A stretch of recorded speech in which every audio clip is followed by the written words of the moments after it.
Hi, this is Mike, and you're watching Real Black, and today we are with some history makers.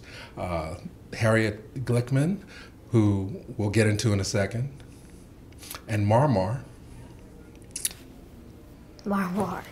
who is the voice of Franklin in the new Peanuts movie. Hey, gang, look, there's a new kid moving in. I just hope this new kid has never heard of me. It's not often you get the opportunity to start over with a clean slate. This time, things will be different.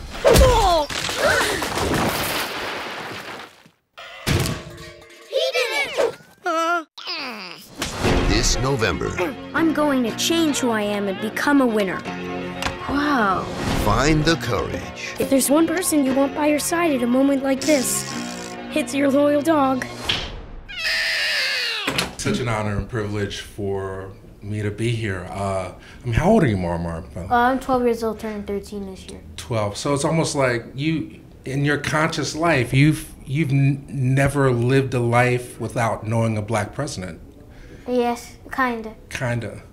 I've never known a life without a black Peanuts character. So, can you speak to how you're responsible for this? In 1968, I wrote a letter to Charles Schulz.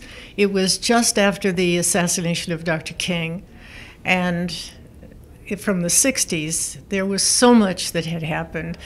I cannot say it was one incident. It was sort of all of the things that accumulated in my adult life that I had recognized and felt needed to be changed.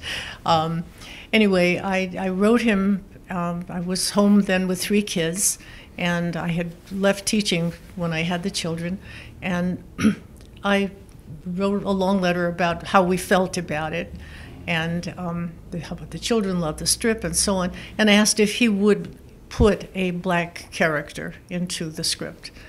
And he wrote back and said that he really, I didn't expect to have an answer, but I was shocked when I did. And he was hesitant. He said, of course the idea is good, but I'm fearful that black parents would feel it was patronizing of them.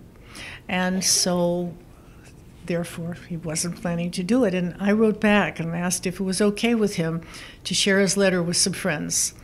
And 2 friends, Ken Kelly, who had 2 children, and Monica Gunning, each wrote. And he took that into consideration and added it to my letter and wrote back and said, watch the strip on July 29th, you'll see the character. And it was thrilling. It really was. It was, I couldn't believe that it was actually happening. Wow. And that July 68, that's the first appearance of Franklin. Right. Now, I'm trying to, paint for us a picture of the time. MLK had been assassinated. Were you an activist at the time, or were you just like a typical ordinary housewife, or were you like the hippie chick, or what? What was your...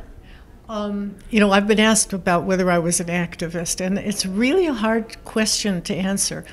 I grew up in a family with my parents were Russian Jewish immigrants, and my sister and I were raised with a sense of what's just and what's unjust. And so we were aware from our very early years of the situation in the South and the struggle for civil rights that was taking place. And so by the time I came to this, it was all of my life, really, sort of came to this point that this is who I was as a result of it. And when I saw something unjust, I couldn't just jump out of the street and do something. You have to find what works for you. And my sister, for example, I hope we have the time for me to do this, in New York recognized that there were, at the auditions, open auditions, that black actors were not coming in. And mostly it was because the only parts that they could get were maids or janitors or gardeners. And that was the time. You didn't see a black anchor, you didn't see a black featured part for people of color. And she and a group of other actors organized something called non-traditional casting. which is now called the Alliance for Inclusion in the Arts, and it now includes a lot of work for the disabled. But they did some symposia, and they brought in, for example, James Earl Jones, who said what he would love to play is Big Daddy and had Cat on a Hot Tin Roof. So they did a performance of it with him, and they brought in casting directors and agents to see this happening. So slowly that was another piece, and the reason I mention it is that she and I grew up in the same home, and we each found what it was that where we could make a difference. So just being able to see yourself in media is so important. For a black kid to see himself in a classroom situation with white kids, and on the reverse side, for white kids to say, hey, that's a regular classroom. There are black kids, there are white kids, there are people of color, and that's what a school should look like. Now, Marmar, how cool is it that you got this gig? Like, are you new to this? I know you've done some Nickelodeon. Like, is this your first big?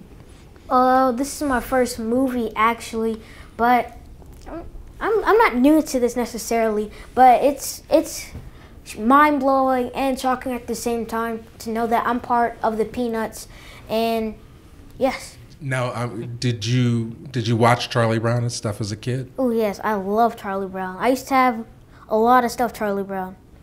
Wow. So what's it like? I mean, you're the first person to see. Or have you seen the movie yet, or you just did the voice? No, I've just seen the trailer so far. Okay, but so what can we expect though? November 6th. You can expect a nice, fun-loving, family-oriented movie. You can expect to see all the characters from the comic strips. And that's pretty much all I can say. I can't spill the beans yet. No spoilers here. So do you realize just how important this woman is to history? Yes, I do. I know that she paved the way for people of my skin color to feel important and equal in the Peanuts comic strip, because during that time it was black people around, but it was like black kids were playing with white kids, but the parents were really cautious about, I don't know about that.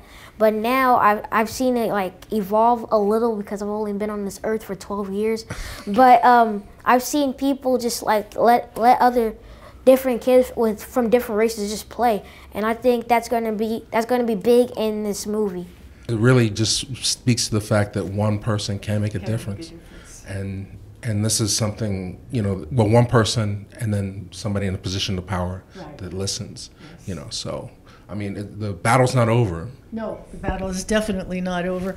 And, there's a Jewish expression called Dovador, which means from one generation to the next. And what I'm hoping comes out of these interviews and the stories and so on, to say, okay, my generation has done what we can and we're still trying. Now it's up to you guys. And you can make a difference, and it's the way you live your life that changes things. Right on. That's one of those 60s sayings, right? Yeah, I know. All right, thanks so much. You're very welcome. Thank you.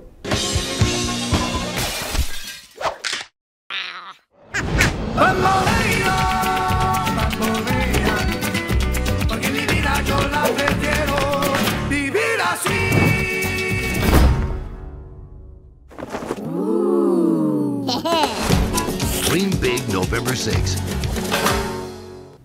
My name is Harriet Glickman. My name is Marmar. And you're watching Real Black. We're getting good at this, huh? Yeah.